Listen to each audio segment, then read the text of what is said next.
South Africa's national anthem as a welcome to a major economic gathering to tackle Africa's integration. Better roads, more efficient customs procedures, a common economic vision, these are some of the necessities to push Africa to the next level. Currently, for instance, Africa trades more with the outside world than within itself. First of all, it's important for us to understand the scale of the challenge. As you rightly said, trade integration in Africa is lagging behind by a lot. If we look at the inter-African trade numbers, for example, only 10% of trade from African countries happens within the continent. So 90% happens outside of the continent. This compares with a number of 50% for Asia, of inter-Asian African trade, and about 70% for Europe.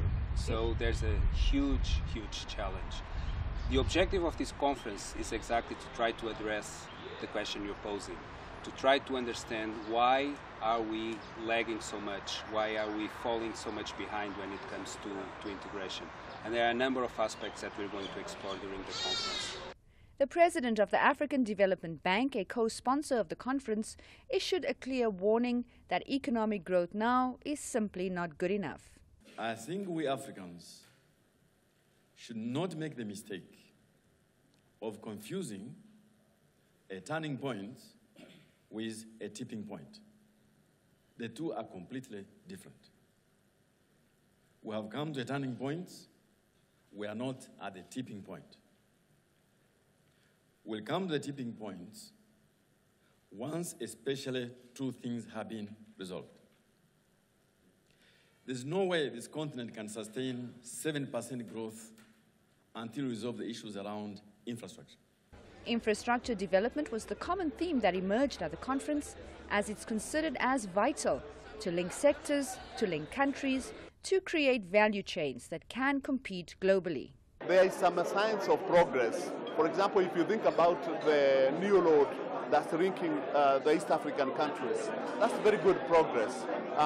We have several approaches to development corridors, transport corridors, that we see new investments, but actually they could do more. There are more opportunities, so we have to really focus on infrastructure. It's the key. It's a really important driver to regional integration and to exploitation of regional value chains. But tapping into regional growth prospects is more challenging than simply linking economies together. South Africa's finance minister says a one-size-fits-all approach to leveraging growth will not work. We need to have, if you like, a demonstration effect in each of our regions, show that something works.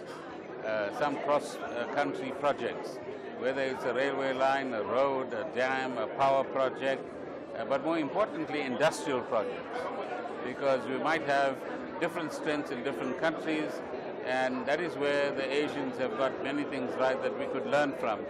The challenge now is for all the participants here to guarantee this three-day conference is indeed not just another talk shop. Delegates say it's time to speed up regional economic integration, but in order to achieve that, a strong, focused political will and a bold approach is needed from all of Africa's leaders.